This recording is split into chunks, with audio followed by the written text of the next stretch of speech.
Bom, meu povo, estamos aqui falando sobre remédios constitucionais.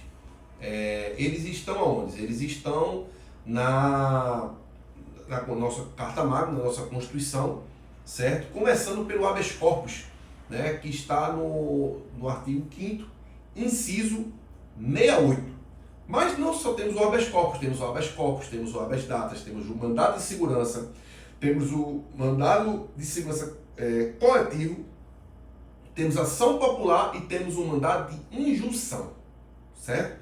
Então nós temos esses mandados, né? O mandado de segurança e o mandado de segurança coletivo podemos ser um só. Então podemos dizer que nós temos aqui 5 tipos de remédios constitucionais que a nossa Constituição nos garante, né, como nós somos cidadãos. Vamos começar falando sobre o habeas corpus. O habeas corpus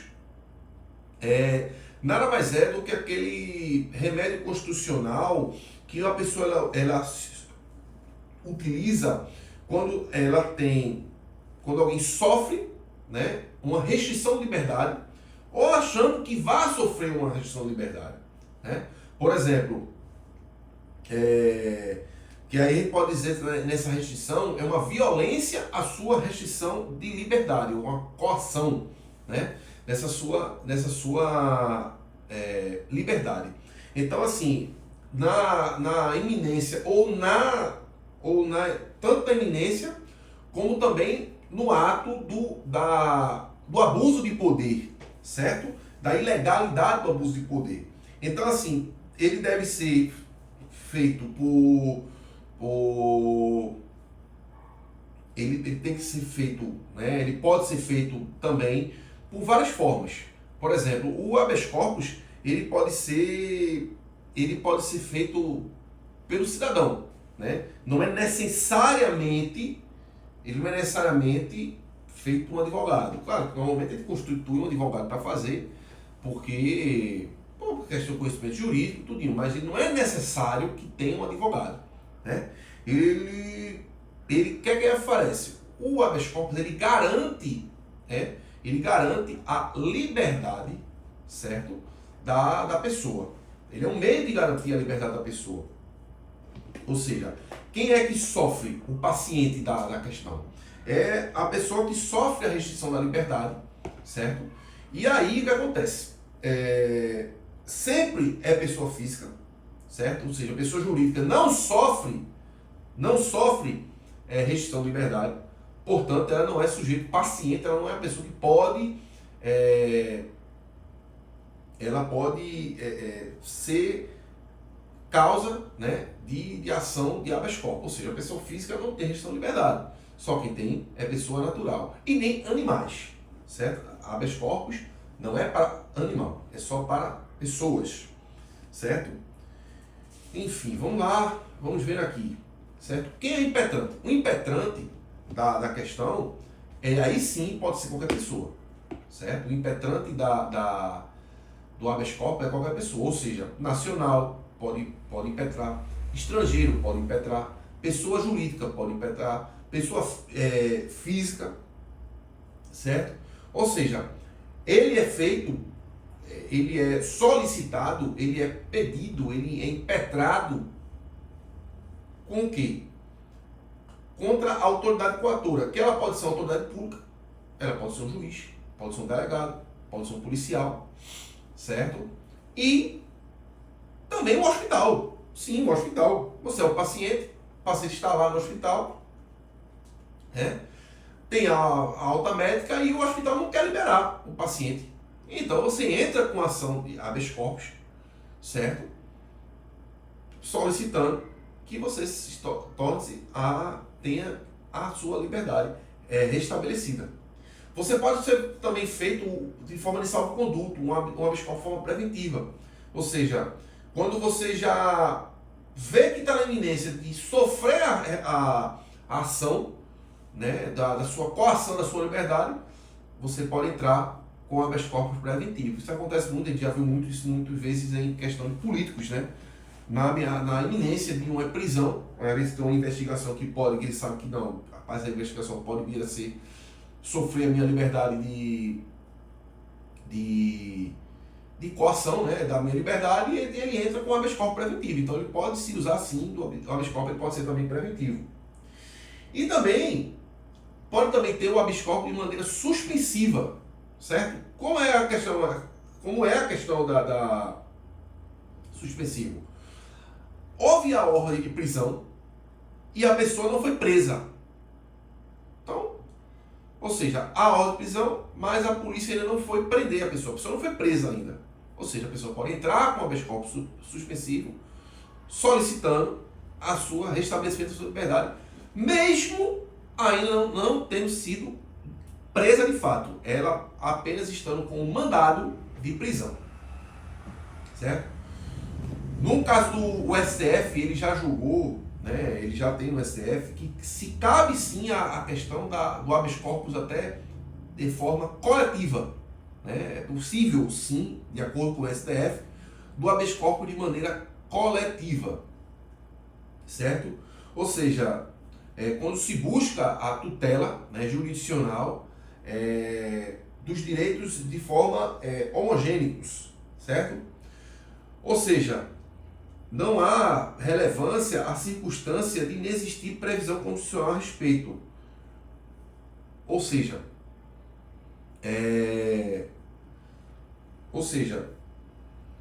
como foi falado, há a questão da tutela, né, jurisdicional dos direitos coletivos. Ou seja, quando há uma ameaça, quando há uma restrição de direitos coletivos, muitas pessoas, né, pode-se sim ter a questão desse habeas corpus de maneira coletiva. Certo? Lembrando, habeas corpus é gratuito. Certo? E não é necessário da questão de um advogado. Certo? Bom, agora nós vamos falar sobre o habeas datas. O habeas datas ele se encontra no artigo 5º, inciso 7.2 da nossa Constituição. Lembrando, o artigo 5º da Constituição ele é muito extenso. Né? Ele tem em torno, são 5 artigos, não são 5 artigos, é o artigo 5º, né? Ele tem 79 incisos. Agora, é claro que não tudo na mesma ordem. Você vê que nós estávamos no inciso 68 e agora estamos no inciso 7.2. Bom, o habeas corpus nada mais é do que o quê? Habeas datas, ou seja, dados. A gente pode lembrar a questão dos dados. Ou seja, dados, né, você tem acesso a dados ou correção de dados da pessoa que é impetrante. Por exemplo, eu vou no órgão público, quero ter acesso a um dado que é meu. Certo? Seja para corrigir, seja para ter. E a pessoa que está lá e o profissional que está lá, o agente público que lá está, ele simplesmente não me permite. Certo? Então, assim, eu tenho o direito de entrar com ação a respeito de dados, a respeito de mim, que sou impetrante. São dados meus, certo? Ou seja, nunca por dados de outra pessoa. Eu só posso entrar por aquilo que é meu, a respeito dos meus dados. Por isso que é habeas datas. Ou seja, ele assegura o acesso, certo, à pessoa do impetrante, registra o banco de dados de instituições governantes ou de caráter público, certo? Então, você tem esse acesso e aí o que acontece? A pessoa, quando tem esse acesso, ela pode ir lá, né, e solicitar esse tipo de ação. Então, você, como pessoa física, tem esse direito, certo? E o Estado não pode negar. Né? Negando, você entra com a questão do habeas datas. E, enfim, é isso. Então vamos lá para outras situações.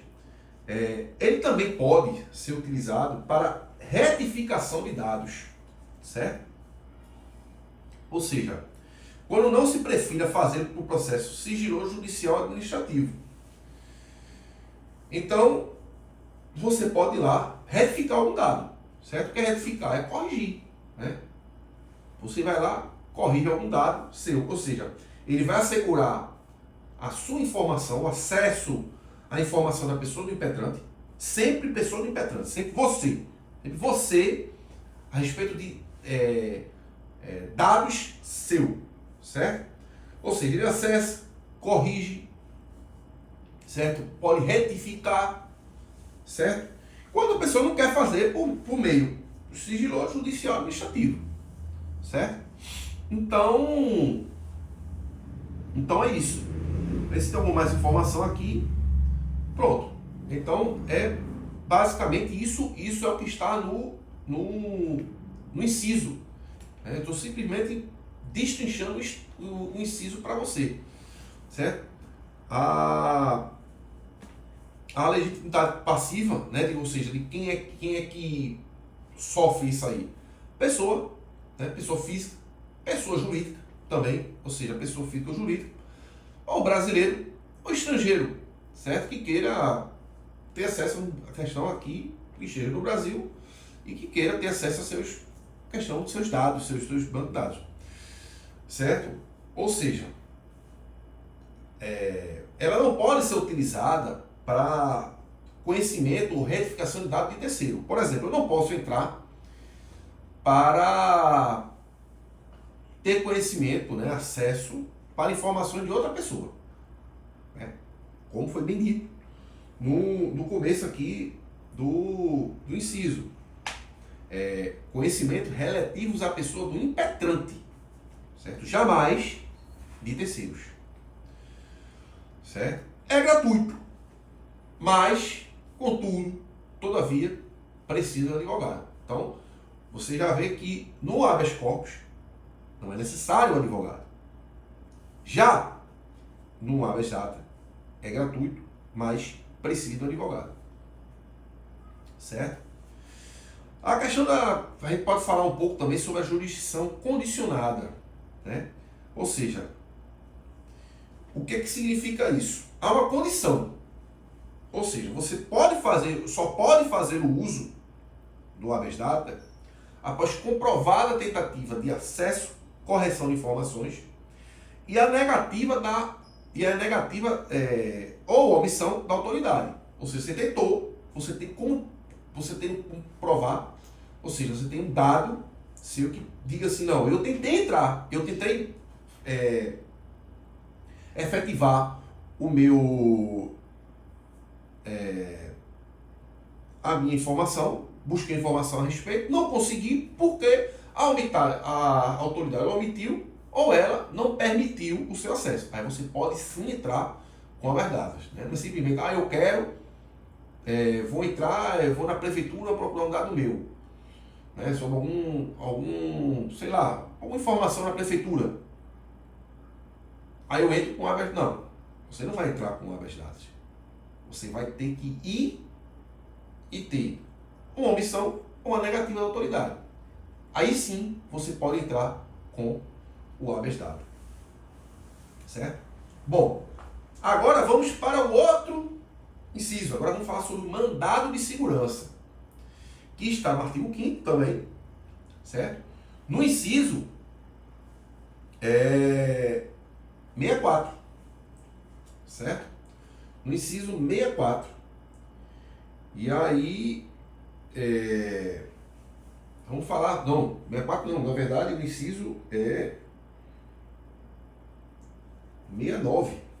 É o 69, não é 64 não, 69, desculpa aí, certo? Vamos lá pelo mandado de segurança. O que é mandado de segurança? O mandado de segurança, a gente for ler aqui, certo? Ele é concedido, o mandado de segurança, para proteger o direito líquido e certo. Bom? Ou seja, ele garante um direito líquido e certo, né, que não seja nem amparado por habeas corpus ou habeas data. Então, você garante o direito líquido e certo, que não seja amparado por habeas corpus, ou seja, relativo à sua coação de liberdade, ou habeas data, que seja relativo à sua informação. Certo? Passando daí, certo? Aí quando o responsável, né, ele fala o quê? Quando o responsável pela ilegalidade ou abuso de poder for alguma pessoa pública ou agente da pessoa jurídica no exercício de atribuições do poder público. Certo? Ou seja, ele não é feito em situações que há habeas corpus ou habeas data. Certo? E quando a ilegalidade ou abuso de poder for cometido por autoridade pública ou por agente de pessoa jurídica no exercício de funções públicas. Certo? Então, ele já tem um critério diferente. E aí, ele nessa questão, quando ele não é amparado, por isso que ele é uma questão residual.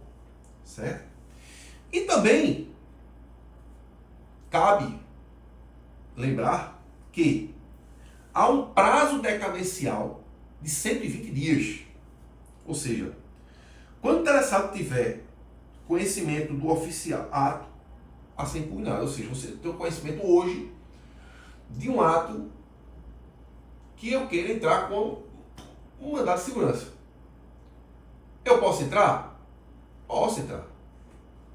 Devo entrar. Né? Agora eu tenho 120 dias, um prazo de 4 meses, a partir do momento que eu tiver conhecimento de alguma ilegalidade. Certo? Tendo essa ilegalidade, eu vou lá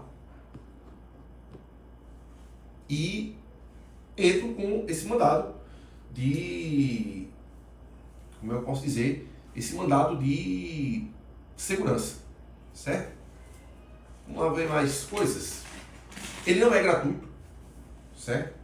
E necessita-se de um advogado, ou seja, você já tem a necessidade, já é outra que você tem a necessidade de advogado. Ou seja, habeas datas e mandado de segurança, você necessita de advogado. O habeas corpus, você não necessita de advogado. E é gratuito. Habeas data também é gratuito, mas você precisa de advogado. Você precisa de advogado já no habeas data, mandado de segurança, certo? Mas o mandado de segurança, ele já não é gratuito. Vamos falar também agora do coletivo, né? Que ele está no artigo 5º também, né? no inciso 70, certo? Como é que ele é? Ele tem umas regras já diferentes. Por quê? Ele pode ser impetrado por partido político, certo? Com representação no Congresso Nacional. Ou seja, o Congresso Nacional, nós temos no Congresso Nacional deputados, a Câmara de Deputados e senadores. Então, deputados e Câmara de Senadores já formam o Congresso Nacional. Bastando, segundo o STF, você ter pelo menos um. Ou seja, um partido político com um representante em uma das casas pode impetrar um mandado de segurança coletivo. Certo? Também, organização sindical, entidade de classe, né? Além de associação. Só que tem um porém, a associação ela tem que ter funcionamento há pelo menos um ano. Ou seja, a associação ela pode entrar desde que ela esteja funcionando há pelo menos um ano. Organização sindical, entidade de classe, não, já é diferente. Ele não precisa ter esse prazo de funcionamento. E aí, ele entra aí em defesa dos seus membros, dos seus associados, certo?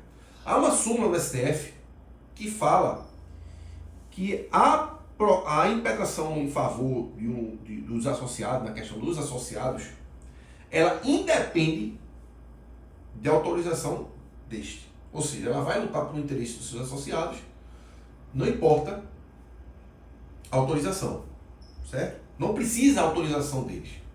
Né? Ela entra necessariamente sem autorização. né? E tem uma súmula também, essa súmula é a 629, e tem a 630, que ela fala que quem está de classe tem legitimidade. Ainda que a pertença à defesa interesse apenas a uma parte da categoria. Ou seja, tem idade de classe, tem uma categoria que está com algum direito, algum direito que não está sendo, algum direito certo, ela pode entrar para defender aquele grupo. Mesmo que nessa idade de classe tenha outros também, que não tem o direito. Certo? Ela vai lá, o STF autoriza que ela entre para defender o direito de um pequeno grupo. Certo? Bom, agora vamos falar sobre o mandado de injunção. Certo? O mandado de injunção, ele entra na questão quando falta uma norma regulamentadora, certo? Que torne inviável o exercício de direitos e liberdades constitucionais, certo? Das prerrogativas inerentes à nacionalidade, soberania, cidadania. Ou seja, o mandado de injunção, ele entra quando, assim, quando ele afeta, quando ele torna inviável, tá bom? A questão dos exercícios dos direitos e liberdades constitucionais e das prerrogativas à nacionalidade, à soberania e cidadania. Ou seja, é aí quando entra o judiciário, ele vai lá e cria, né? Ele faz uma omissão legislativa, né? Ele vai lá, é cabível quando há uma omissão legislativa. Você sabe que nós temos os três poderes, executivo, legislativo e judiciário, e que, teoricamente, nenhum poder interfere no outro. Mas, como há um sistema de freios e contrapesos, há, se necessário, às vezes, num caso de omissão, imagina uma questão de cidadania, né? Que é uma omissão legal, a omissão legislativa. Ou seja, uma questão de cidadania é uma questão para ontem. Imagina você ter que parar o Congresso e passar pelas comissões até tornar-se uma lei. Uma lei não é de um dia para a noite que faz. Então, aí entra o judiciário, né, e aplica essa questão do mandado de injunção. Né? Então entra-se com isso aí, aí há a questão desse mandado de injunção. Bom, é bom lembrar também que nessa questão do mandado de injunção, ele também pode ser feito, e pode ser legitimado o mandado de injunção coletivo. Ou seja, um partido político seja representado no Congresso Nacional, Câmara ou Senado, né? Organização sindical, entidade de classe, associação, há pelo menos um ano, também pode, ela pode também entrar. O Ministério Público, ele também pode entrar. Quando a tutela for relevante, a questão de regime, ordem jurídica, defesa de ordem jurídica, regime democrático, e dos interesses sociais ou indivíduos que individuais disponíveis, né? A Defensoria Pública, a Defensoria Pública, quando for um tema relevante, é a questão dos direitos humanos, defesa dos direitos individuais e coletivos dos necessitados. Então, ela pode também entrar com mandado de injunção. Agora, não cabe mandado de injunção quando ocorre uma norma, mesmo já existe a norma, agora ela é defeituosa, então não cabe mandado de injunção. Ou um direito ainda não convertido pelo Congresso Nacional. Existe o direito, mas o direito não foi convertido pelo Congresso Nacional. E, se não houver obrigatoriedade de regulamentação, mas sim uma faculdade. Certo? Isso aí já é mais fácil de entender, que é o quê? Se não houver, no caso, não for obrigado a regulamentação, mas uma faculdade.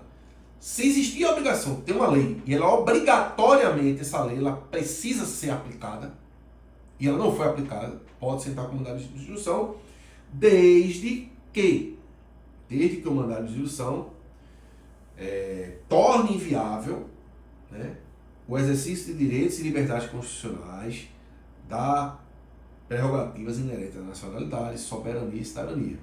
Se for qualquer outro direito, isso não tem, não cabe o mandado de injunção. Há duas teorias nesse mandado, que é uma teoria não concretista, ou seja, é quando cabe ao judiciário reconhecer a inércia do poder público, informa o mesmo sobre isso, ou seja, ele informa o poder público, olha, tem uma lei, isso aqui é necessário se aplicar. Ela é uma teoria não concretista. Existe uma teoria que ela aceita pelo STF, que é a teoria concretista. Ela reconhece o direito e faz garantir esse direito. Ou seja, o STF chega e diz, garante o direito. Ele não apenas informa, ele garante. Você entra o mandado individual, você entra com o mandado e ele vai lá e garante a aplicação desse direito. Certo? Pode ser polêmico, talvez não, mas é a maneira que o STF encontrou para garantir de uma forma mais rápida o acesso ao direito. Né? E agora vamos falar sobre a ação popular, certo? Que está no inciso. A ação popular ela já está no inciso aqui. Vamos ver aqui. No inciso 73, certo? No artigo 5º, inciso 73. E o que pode impetrar? Cidadão, pleno gozo dos direitos políticos. Certo? E aí, o cidadão, a partir ele... Então, o menor de 18 anos pode? Pode, desde que ele possa votar. O cidadão, ele é cidadão, em gozo de direitos políticos a partir do momento que ele vota. Ou seja, se a partir dos 16 anos ele optar por votar, porque é facultativo, ele torna-se uma pessoa com pleno gozo dos direitos políticos para fazer entrar com a ação popular. É o que é o cidadão, a isenção de custas, certo? A isenção de custas, né? E a isenção de custas, tá bom? E ônus da sucumbência, ou seja, se ele é isento de ônus da questão de custas e sucumbência, se for feito de boa fé, certo?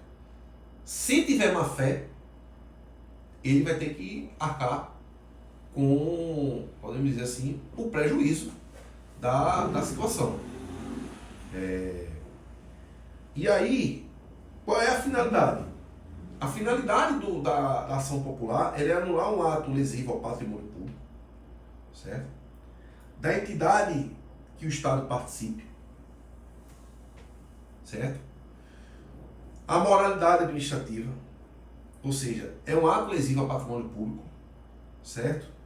Ou de entidade que o Estado participe, que ofenda a moralidade administrativa, ao meio ambiente, patrimônio histórico, cultural, certo? Então ele entra com essa ação. Agora, é necessário que ele tenha boa fé, porque se ele não tiver boa fé, ele vai ter que arcar com ônus, a sucumbência, e não vai ser isento das custas, porque é gratuito, né? O autor ele entra, mas no processo o Estado está gastando, o Estado está pagando, né? Sai do bolso do Estado.